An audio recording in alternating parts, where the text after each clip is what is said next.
dara borom bés bi yàlla na ko yàlla yokk parrain bi yàlla na ko yàlla yokk li mu fi des ren déwén yàlla na mën na ko fi mu toll ren déwén yàlla na ko rox yàlla na leen yàlla gën a boole waaw wasalaamaaleykum màgg la ci suñu mag Pape Ali ak suñu nijaay ñu wax Alaaji Ousmane ñu ànd bu yàgg mais yàlla boole leen tey ci bis bu bisu diina bis bu màgg bis bu jar a ñëw bis boo xam ne la yàlla gërëm na ko bisu xaritoo ci diine bis bu màgg la ñu ci yàlla boole kon ñu def lu sant di ñaan ñu sax daal di leen ñaanal ñoom ñu nekk parrain bi ci nekk borom jàng yàlla yokk leen ci àdduna bañ yëg ko yal na yàlla def loolu yàlla mën na ko yàlla na ko def. même chef de village bi ñoo bëggoon waroon na ñëw parce que ñoom benn programme métti na mais mi ngi ci yoon di ñëw donc fi mu nag la mooy chef de village métti na waaw vraiment kontaan nañu daal kontaan nañu merci beaucoup. nekkoon sama. lan moo nekkoon tey waaw. avant tout damay nuyu ñëpp ziar leen. di rafetlu tam bés bi. di rafetlu teewaayu nit yi. ndax bu dul dara tam doom laa ci kër gi. maa ngi tudd Ami Golle Touré. doom ci kër gi doomu Rasman Touré. kon am naa droit tey ma ne ñoo ngi gërëm daal ñu ngi waaw comme dañuy sant gërëm ñëpp daal. ndaxte nga woote ñu si la yombul. du nekk mën nga kaa luwee mais itam kenn mu kaa luwee boo xoolee li fi wàcc ci kër gi yëpp yaa ma gën a moo taxoon balaa may def dara ma ne ma commencé ma sant gërëm ñëpp. man nag ci association dooleel waa Kër Thiaré fi laa nekk. ñu ñu soxal ma. mooy Sangap TV officiel. ñoom lay liggéeyoo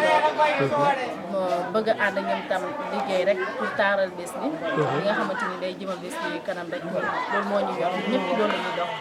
moo taxoon ñu solo yére bi ñun tam ñu bëgg a jéem ànd ak ñoom liggéey rek.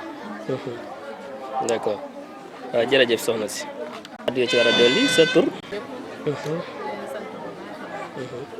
maa ngi tudd Ndeye Soxna bon sët ci Alaaji. tey daal bis bi moom macha allah kontaan nañu lool. te tamit comme ni ko sama rakk bi waxee rek kàddu yëpp rafet na. bi ñu solalee t-shirt maanaam rek comme Sangap TV bi rek di accueillir ñëpp rek di leen intervenir tamit. ci lépp ay kàddu di gëstu nan ngeen mën a waxtaanee ak ñoom def ci ay xam-xam yu bëri. waaw ñoo ci ne si la bokk. macha allah man mënuma wax sax lu bëri mais maa ngi kontaan di remercier ñëpp daal. ndax fii moom suñu kër la boo ñëwee da ngay bokk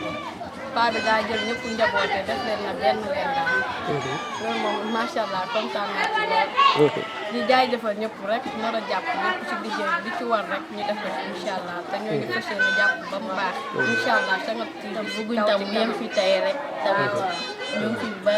yeneen at yi ñu ñaan yàlla teewee ko at yi ba teewee ko si bëri bëri. am kàttan bi di def lu raw lu ñu defoon daaw.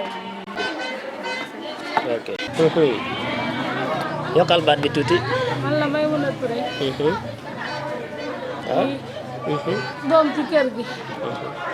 taaw Alaaji Ousmane Touré. di kontaan bu baax nag ci gàmmu. sant nañu yàlla bu bëri. di ko ñaan yàlla lépp loo xam ne def nañ ko ci ren. yomb la ñu ko dee incha allah ak lu ko ëpp di sant képp koo xam ne ñëw nga di la gërëm bu baax a baax ndax woote ñu ñu wuyu si la yomb kon boo wootee ñëpp ñëw sant leen bu baax gërëm leen di ko ñaan nag chaque année muy gën di dem ci kanam ni ñu koy bëggee di ñaanal ki nga xam ne mooy suñu kilifa ñun ñëpp Alaaji Moussa Touré ak suñu papa Alaaji Ousmane Touré di leen ñaanal yàlla gudd fan ak wér ndax lépp loo xam ne ñu mën ko rek ñoom ñoo ko fi def kon ñu ngi leen ñaanal yàlla bu baax a baax di ñaanal guddi fan ak tal di xam di ñaan yàlla lépp loo xam ne sonn nañ ko rek balaa ñoo sonn am ku leen aw ci barke yi sallallahu alayhi wa sallam kontaan bu baax a baax si gàmmu bi dañoo mënul wax ne waaye kon ñu wax nga ko fii parce que ñuy organiser li jaral nañ ñu ko ëppal nañ ñu ko ndax amuñ ku dul ñoom ñoom it amuñ ku dul ñun waaye fi ñu teg seen tànk ñun njaboot bi ñu ngi ñaan yàlla xam na ne mënu faa teg suñu tànk waaye ñu ngi ñaan yàlla jéem a ko seen tànk ndax ay waajur yu am solo bu baax nga xam ne moom la ñëpp bëgg moom la ñu yàlla seetlu kon ñu ngi ñaan yàlla yal na leen ci yàlla bàyyi. amiin amiin leen gudd fan ak wér ak fekk ak tal ñu yàgg a taxawoo. amiin jërëjëf. kontaan alhamdulilah rabbil alamin naa ko ci ay soppaleku daal soppaleku na jotaay bi soppaleku na organisation bi soppaleku na ñu ngi sax soppaleku na ñu ngi dal ak yar ak suuf bu ko defee alhamdulilah rabbil alamin moom fànn gàmm gi moom ñu ngi sant yàlla bu baax baax baax baax baax ñun waa Sénégal yëpp ñu ngi sant yàlla ba jaaben sa yaari say fii ñu ngi sant cant bu xam ne ñu ngi ñaanal bokk yëpp cant googu moom li nga moom yan nañ ko bokk ñun yëpp ci kàttanu yàlla ndax alhamdulilah rabbil alamin looy jéem ay mbir yaakaaroon ne doo ko mën li yàlla def mu demee nii réew mi ñëpp jàpp ci ñëpp jàpp ci loolu yàlla gërëm la lu yàlla gërëm nag moom ala kulli alin boo ci gune nekkee ndaw nekkee am na yaakaar ëllëg yaakaar wi nga am ëllëg mooy dund kenn xamul fooy em te nga juddu gëm yàlla gëm yonent yàlla Muhammad gëm Seexu Tijaan gëm Barhama Ñas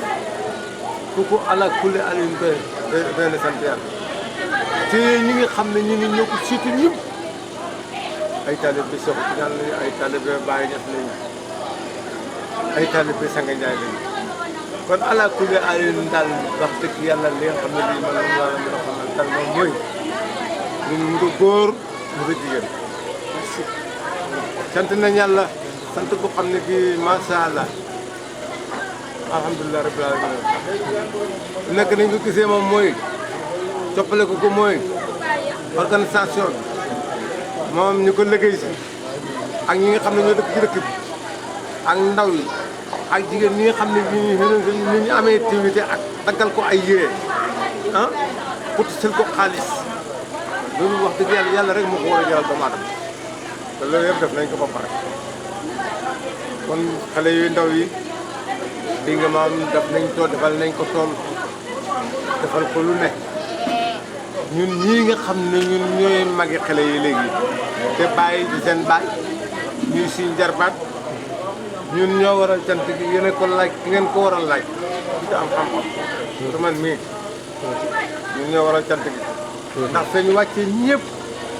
ko wàccee xaale ñun ñi nga xam ne suñ doole def na tuuti sax ñu wàccee xaale ñi nga xam ne ñoo ñuy suivre depuis ce matin di siyaar ñi nga xam ne ñoo ne si gàmm gi voilà di rafetlu programme bi ni muy déroulé comme préparation gàmm gi ak ni ñu koy commencé ba jour gàmm gi ñu nekk si liggéey bi ak sama waa équipe technique ñi ci caméra beeg ñeneen ñi ne ci kii mbedd ruq-ruqaan yeeg yooyu bon pour le moment nii ñu ngi waaj a dem ci cérémonie officielle bi parrain bi jaar na fi wax danañ dem fee discours dina fa am ak yeneen dina fa am programme guddi gi dinañ ci dem suñ porte-parole mu nga xam ne porte-parole association bi dina fa joxe ay message yoo xam ne remerciement lay doon décoration dina am dinañ décorer ñaari kilifa waa association doolu waa kër ci yàlla ñoo ko war a def voilà kon ba tey ñu ngi ànd ak Sangap TV moo ànd ak yéen ba tey jii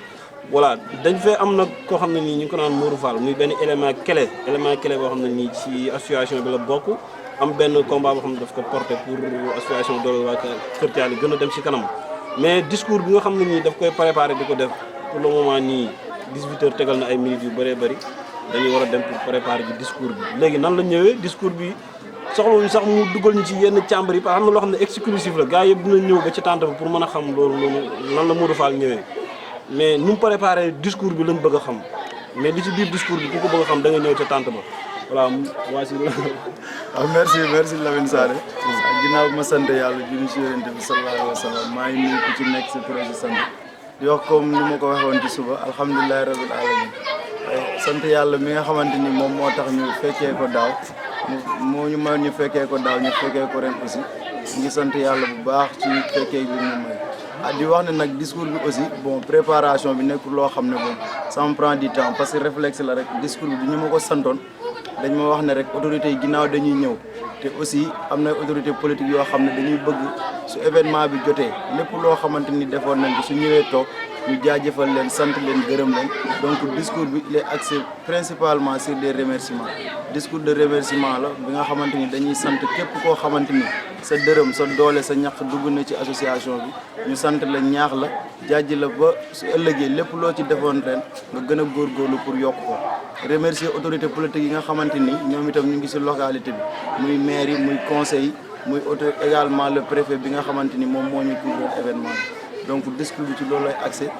également ci li nga xamante ni moo ñu dooleel muy daayira bi nga xamante ni daayiratul muhammadiya la lil ali wal ixwaani lil muslimina wal muslimat parce que dafa nekk daayira boo xamante ni xoolul tarixa xoolul ethnie xoolul secte donc ñoo ñëpp ñoo fi daje donc loolu aussi dafa bokk loo xamante ni addina bi soxla na ko soxla na jàmm te loolu lan moo ko waral mooy solidarité union ak entraide entre jullit donc du loo xamante ni ci ay tarixa lañ ko teg ba soo demee ca tànt ba dañ ko fekk comme ni ñu ko waxee ci suba murid yaa ngi fa tijaan yaa ngi fa xaadir yaa ngi fa te soo xoolee ki nga xamante ni sax moo jàngal ñëpp murid la uuf njoboote ay tijaan donc loolu tax na mooy bokk na liñ gën a doole si biir association bi tam également mënoo ci xàmmee tijaan mënoo ci xàmmee xaadir mënoo ci xàmmee murid donc loolu daal mooy nekk discours de remerciement discours d'encouragement discours aussi de fidélisation des membres du daïra donc si point yooyu noonu lañ koy agsi incha allah rabbi donc loolu mooy nekk sama intervention. sa biir a ngi fi sa tànk mi sa fay mu ngi gémmiñ ngi di ci wax lu baax bët bi da ci xool lu baax nopp bi da ci déglu lu baax loxo yi da ci wax te ci bul ci jël alali jàmbur bul ci dóor nit bul ci rey nit te dugub yoon lekk gi biir bi da ci def lu leew tànk yi da ci dox lu baax kanam ñu ko ci jàpp juróom-ñaari téere yi mu mel nag kon ne nga kasaan sa dund dina yàqu doomu aadama nekk war naa bàyyi xelam ci loolu kon bi la yàlla bindee pour sàmm loola loolu sàmm loola ci biir kon yow responsabilité bu réer bind mooy ki la fi esi te lim la fi esee mooy nga nangoo gëm yàlla nangoo jaamu yàlla loolu mooy gëm yàlla bu wér gëm yàlla boo xam ne bii ni sikk nekku si toujours su ma waxtaan ne bu ko ne la iman dafa am ay façon iman dafa am ay iman taqlidi am iman shakk am iman tawakkul am iman haqiqi waaye bi wér mooy ay iman haqiqi mooy nga gëm ne yàlla moo la bind moo lay rey lay yusiibanaa illaa maa katabaa yow lu daa ngay faral sa bopp nekk ci àddina am xeer yàlla jox la cër jox la alquran jox la yonent bi xam ne Muhammad sallallahu alayhi wa sallam jox la diina itam bi am nii jàngal sa nga wëlbatiku foofu say loxo ci gannaaw ne man damay xaar bu sa xel yim laa jëriñ yàlla mu ne man maa la defal loo xam ne yow doomu adama bii yow yaa gën malayka yi li ñoo ko loolu moo tax du mooy yàlla rab yi xar yi bëy ñoom dañoo yëg waaye amuñ xel loolu moo tax yu góor yi da topp seen yu jigéen waaye yow nit yow da ngay yëg ku la dóor nga yëg ku la ñoxo di nga yëg ku la wax loolu naka mu métti la nga wëlbateeku am xel xam ne kii mooy suma baay kii mooy suma yàlla kii mooy suma baay nga war a xam kii mooy suma yaay yàlla dama ko war a jaamu dama war a jàng xam ne ma ko jaamu lii dama sant lii la moo tax mu bind ma wa maa xalaqtul jinna wal insa illa liya'budun su boobaa yow nga foog loolu yëpp tegee ko boor faslanta say loxo ne man daal aalu bépp diiri boo dee bee dem ci bàmmeel la ko wéet waaye yow kii laa ne laajuloo ko moom ñaata saakuy ciment moom la def moom la contribute moom la dimbale yàlla du mooy tabax ak jant ñaata garab la fa tabax ñaata moom nag li tax ñu tuddee ko lii muy kóllëre muy mbaax ak yiw boo xam ne yàlla boole nañu ko mu defal ñu loo xam ne it dafa daj famille bi boo jëlee ci benn famille fexe ba kooku nga ne ko sa ponki juróom bi nga am dinaa ko mottali ci néegu yàlla liggéeyal nga famille bi liggéeyal nga islam ñu xam ko depuis ñu commencé siyaare bii tey dañ koy dogoy jagleel ne Pape Ali Ngatan Touré la ñu ko tuddee waaye at bu nekk wóor na sama frère bi nga xam ne Alaaji Moussa balaa may naan ndox sax wax ko toujours dama koy wax na ko bu ñuy jàpp siyaare fekk ne li ñu war a def na ko moom ko ndox kooku nag moom lañ delloo njukkal tey lañ koy delloo njukkal waxtaan ci ak kilifa yi rawatina sëriñ Aliou Diabo mu ne ma bi mu waree sax du tey Alaaji Moussa insisté ci xale yi ñu nekkal kontaan ci woy juri kontaan ci ndax yaayam la woon ak sama yaay démb ndeke yàlla lii la naroon tey moo tax bi ko Mamour de wax na ko yow lañ pere gàmmu gi daf ko ne ñu ngi ko doog a tuddee civil maanaam ñu ngi ko doog a tuddee civil mooy mosuñu ko tuddee ko xam ne duul nitu yàlla boo xam ne dañuy joxoñ ne kii moo def nangam waaye dama déggoon sa ñaan yu jàmm da wax mu ne borom alal ak buur ak borom xam-xam kenn du wul ci xale kon moom wërsëgam bi ko yàlla jox daf koy xeexee ñàkk xeexee ko dimbali jullit xeexee ko bañ noteel te li muy def bu ko tasee def pare na ci soxlawul ko wax loolu mooy def jullit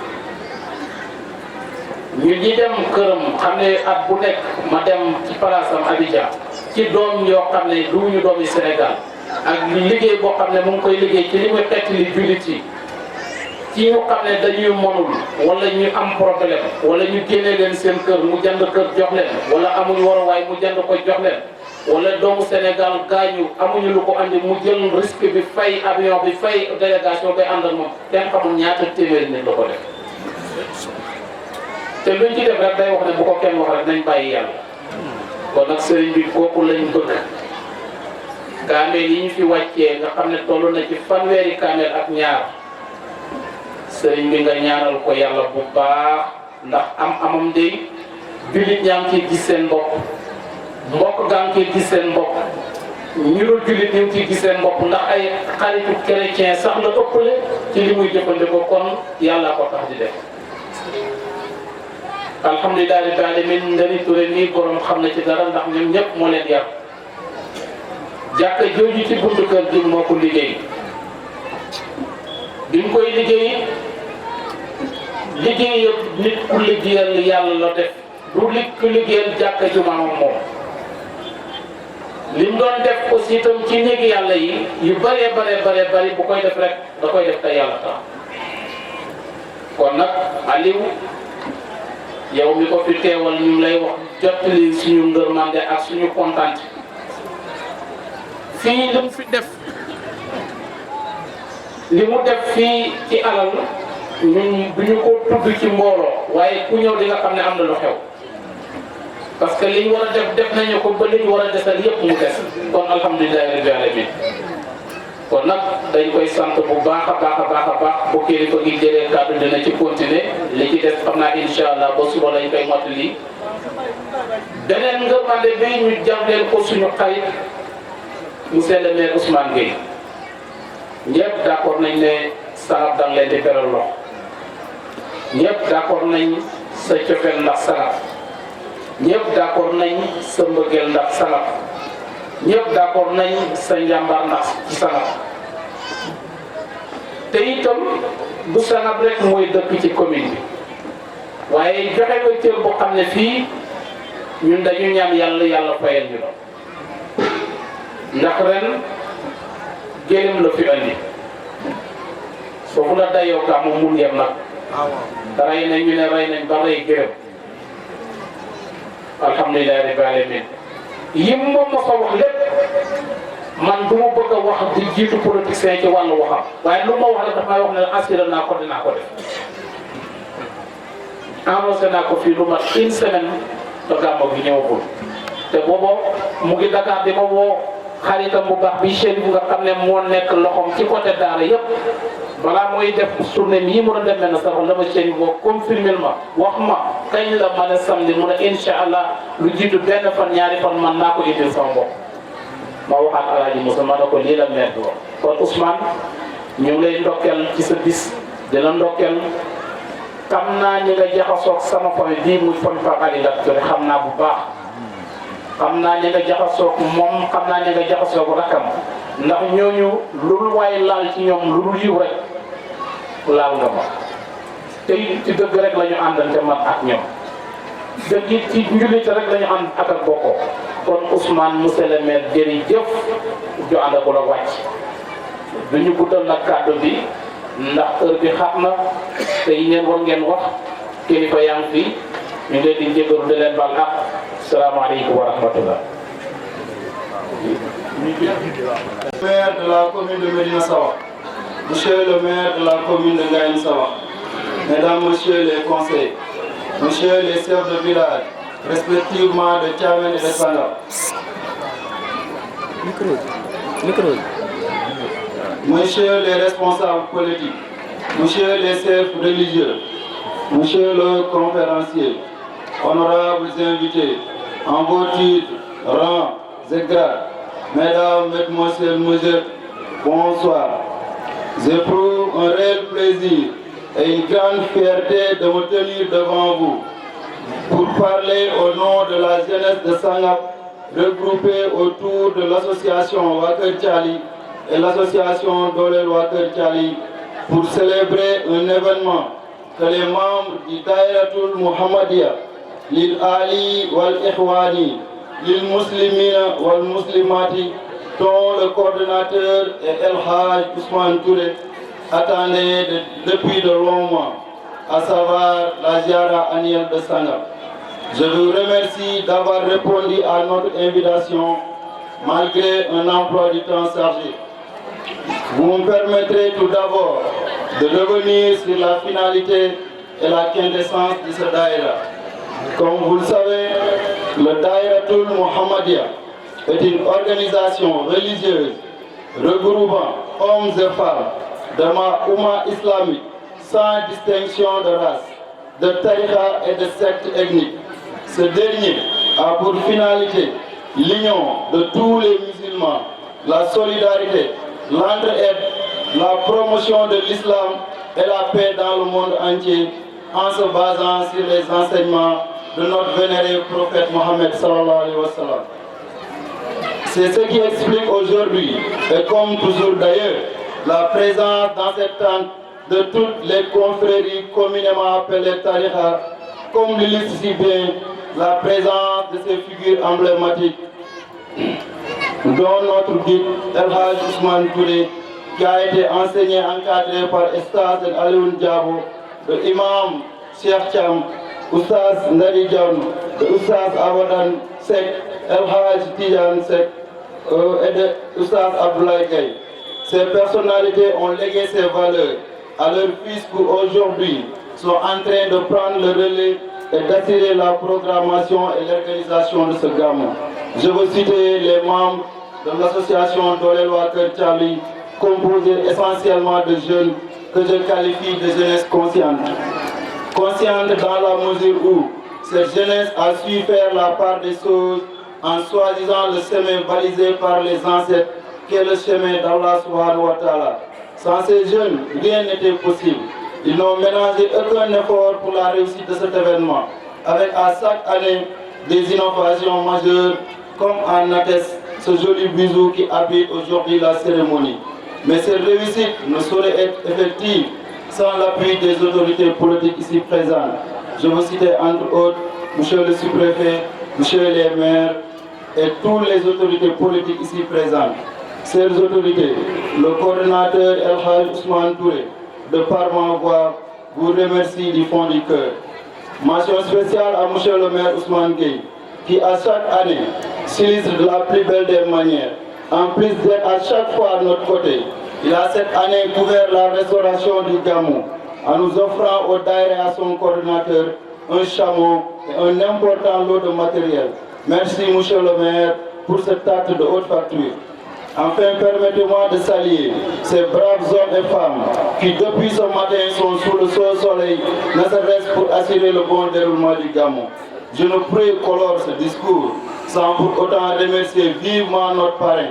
Papa Ali Ngatan Touré de la Côte d'Ivoire, pour son soutien indéfectible depuis le tout début. Mesdames, messieurs les honorables invités, voilà donc en quelques mots ce que je souhaitais à vous dire à propos du Daïratul Mohammedia. Je réitère mes sincères remerciements à tous les membres de l'association de l'Éloi Charlie ainsi qu'à toutes ces personnes ici présentes. Je vous remercie de votre aimable attention. Merci. sallallahu alayhi wa sallam ñu ngi nuyu jataay bi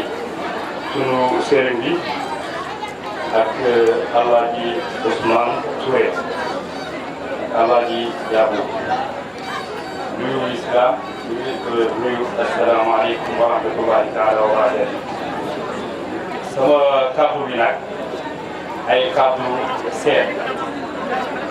seede nag booy seede da nga war a seede si li nga xam booy seede si nit bi tamit da nga war a seede si nit bi fekkee da nga gis lu muy def lu yàlla santaane lu Yonent bi sallallahu alayhi wa sallam santaane. Monsieur Ousmane Gueye ñi man wax naa la ko léegi nii surtout Cheikh na Cheikh Saad Bou doomu Cheikh Mouhamed Fadel sama diggante ak Cheikh na Cheikh Saad Bou ñetti nit la. sama diggante ak Cheikh na Cheikh Saad Bou doomu Cheikh Mouhamed Fadel bi ñetti nit loolu sant naa ko yàlla bu baax a baax kon dara jaral ma may wax loo xam ni amul wala leneen bu ma ko xamee ba léegi dooleem ak liggéeyam ak ñàkkam yëpp daf ko def su lu yàlla santaane lu Yonent bi sallallahu alayhi wa sallam santaane. Keroog 2014 balaa mu jël mairie bi daf ma woo ma ñëw Wakaam mu ne ma Chérif mu ne ko naam mu ne ma man maa ngi war a dem sama gox lu ma tax dem foofu mooy ma liggéeyal sama askan rawatina nag nitu diine yi lépp lu ma am dama bëgg ko bokk ko ak nitu diine yi ba ma ne ko de Ousmane loolu boo ko defee ñun de duñ si gën a kontaan duñ si gën a sant yàlla bu baax ndax ku fonk nitu yàlla ak nitu diine loolu ñun amuñu si lu dul kontaante si loolu. Depuis 2014 waxuma gaa ci territoire bi Guinée Saba si Sénégal yëpp lu mu séddalee si gëléem 87 gëléem fan yi balaa finalam bi dafa am benn appui boo xam ni dafa jóge si président de la République mu woo ma mu ne ma yow xam nga lu ma mel si xaalis balaa dara am dama bëgg man ak yow ñu yegg sunu oto ñu dem ba paa bi Cheikh Al Abbas si Jolof mu jëndi téeméeri gëléem day ko kontaan mu bàyyi ko fa mu ne ma lii soxla ma si dara loo xam ne dama koy yóbbu ci biir sama kër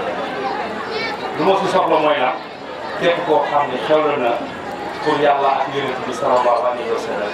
moo yegg ci des bi kon kooku ku jara ñaan la ku jara sàmm la loolu moo tax ma jël kàddu bi pour que gën koy ñaanal yàlla dëgëral taxawaay jeex na ko xam ne ndax lu mu nekkee fii pour diine l'islam amul tamit ci genre xaar ñasee yëpp moom mi taal si Ahmadou Bamba loolu si la mais Sëriñ Tuubaa mën nga si la wante lépp lu mu am bokk na ko ak jullit yàlla yi kër diine yëpp da amal affaire fii Ndakaaru fu ne Njaasaan Nijaat fu ne Touba fu ne Thiénaba fu ne xam na Ousmane Gueye yàlla yàlla dëggal sa li nga def noonu la jërëjëf. ku ko gis tey ak démb xam nga ne benn melo la lu jafe ma ne ko lii lan la mu ne ma bërëb bés ba xam na ko boobu xamul kenn mooy laaj mu ne ko bu ñëwee dana xam lu tax mais yéen ñii jàng tubaab dama lay def jox ñaari firnde benn bi mu ne mois bi lan la mu ne ma mois de janvier muy benn mu ne ma année bi lan la ma ne ko 2020 mu ne ni nga bindee mu ne 20 mu ne ba nga nee noté lu ëpp ma ne ko 20 sur 20 premier 20 sur 20 ma kooku mooy rajo premier la 20 sur 20 la am moom mu nga daaw mu ne ma lu ci des boo demee noo ko am moo tax ma ne dafa am ji bëri li ñuy def am na signification mais il faut nga xam-xam lu seen Assane Seck doon wax léegi rek mel na sax ci jaare bi mooy nee na sëriñ bëri na sëriñ waaye code secret xam ko mooy defe code secret mooy defe ñu sant man dama bëgg nga toog ma seede Assane Seck mu ne ma dañ tasee Dakar ngay yéeg sa kër may wàcc ñu tase mu tiit parce que xamuloon ne foofu mooy sama kër may dem xamul ko fi di traversé ak kenn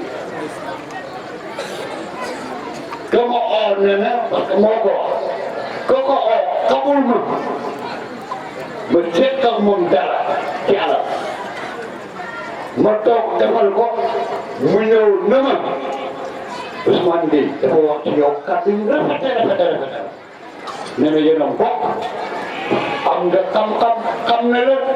ku sekk ak yow da ngay ko mën la koy boyoo man 3 millions la ma jox akam mu ngi nii ma gaal mu ne bu doon kenn mu ne ko xamal ma ko daal mais nee na ma 500 000 la ma waroon jox ca kaddu moo tax mu jox ma 3 millions akam ma ñëw mu tegaat 500 sant moo ko wax tey léegi dugg na bu dee bu ko wax loolu du ma ko wax parce que le fait que muy Saloum ma xam ko dama koy doole bu doon keneen ma doole parce que nag inaan nag boobu jàng na mais yéen a am nekk benn buñ ko defee yàlla jàppale sangab suma sangab la alal sama sangab dañ ma jàppale ci politique mais dañ ma jàppale ci ñaxtu moo tuddee lu muy ñaxtu man la jàppale du ma ko mel dara moo ko def lii lañ manqué waaye moom tuddee du ma koy gërëm benn mbir rek lay manqué mooy courant manqué nañ courant 100 village 104 village waaye fi mu toll nii yaakaar naa dootoo wax courant waxal yeneen parce que laata naa fi dara ne te foofu rek lay yem président dafa jox ay gox ay minute central mais minute central yuñ koy dëkk bi place dafa war a nekk plus de 7 kilomètres dëkk bu am courant man ma am maintenant sama courant ak dëkk yu ko wër courant la ñuy am kër ay mu am courant dëkk yu ko wër ci rayon 7 kilomètres courant la ñuy am Ndiba Ndiaye dëkk yu ko wër 7 kilomètres courant la ñuy am ngeen dëkk yu ko wër 7 kilomètres courant la ñuy am bu ko passé di def central moo tax Pakala day am central Fatick day am central Yuna day am central Kër Sambakunda day am central li doxoon ma ñaari dëkk par erreur Camara ak Kër Sèye Diakho ma déplacé ko parce que bu mu ci rayon parce que ñoom courant électrique la ñu ma déplacé lépp loolu mooy programme bu ci donc le nit ñi daal ngeen mel na sa wax ak fii boo ko xaymaa 7 kilomètres donc Sagab Thiamène Andala Tanditano état bi dafa war a jël en charge ma ne ko jël en charge état yéex na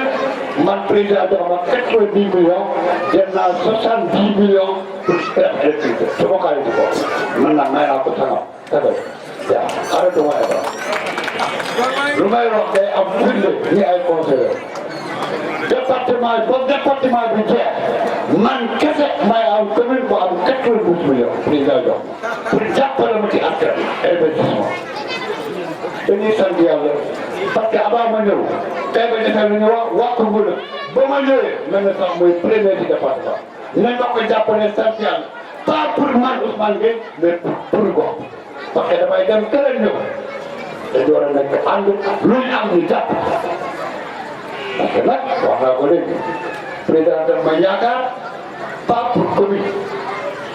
département Nioro bu ma leerul mandat kenn du ko yor dama ne département Nioro bu ma taxaw pour affaire bennoo kenn du taxaw man maa ko wax taxatuma ko dafa am ñu nga xam ne ñu bëri yaatal naa ku bëgg ma yaatal nga ñëw le président maa ko le président ku àndul ak man ci allié PS man la àndal maa ne sant kat Pape Sarr man la àndal maa ne sant ku àndul ak man ci allié dafa contre président la rek dama ne ku àndul ak man la da nga bëgg gox bi bokk man nga baal ma Pape Aliou Aliou Ndeye ak seen délégation jàmm te Demba félicitation yéen bokkuñ dara ci mbiri politique mais tey seen taxawaay nga ne sama doy na ma sekk mais dama bëgg ngeen jël seen responsable Aliou waa gi naa la koy wax boo amee famille am mag bi nga xam ne lépp lay def guddeeg bëccëg dañ faj soxla yi nit ñi yaakaar ko muy def lépp ñu teg ci bët bu boobaa da ngay jël sa responsable mais na sa wax commune bi kenn ëpp na ci loolu prends tes responsable man maa la ko wax parce que dama war a taxaw te dinaa la taxawal mu neex la mu naka da nga taxaw parce que lu ma bëgg mooy nit ñi jàppal te liggéey pour askan loolu boobu du suma parti laa ko jëlee du suma mbokk laa ko jëlee du suma xarit laa ko jëlee mais bu ma nekkoon Dakar soxla 5 millions moom kese bu ma ko ooyee dina ko def te kenn du xam nga. ko jar na ko ci moom ba xëy na bés ak rabiitum yegg mesira dañu ñanda ak rasulullah te ma di tele loxo yi ma ñëw jigéen bi saga bi maa ngi ñaan doom yu dul ko ji baax amin doom du lara bar bu jaay ci yéen amin bi jaay rasulullah kañ ba mooy waayu nabi ba ka daal mooy yoon na ko ba bay bati baara jërëjëf ko di xaadima rasulullah leer nga yoonu diine ji jële fi peer andi fi Musa Tafa léegi fu la ñëw jàngal alquran maa ngi ci yaare rasulullah Alaaji Ousmane Touré ma ñaan yàlla na bis bi yàlla nangu ko yëkkati la bëgg a féete kaw ca kaw mu ngam la te yàlla moom bambam amin bi jaay rasulullah say wadi bi la sa bay bi yéen tan nga ka ndaw jéegu yu nga jël su na suyeneer bi doy na yéen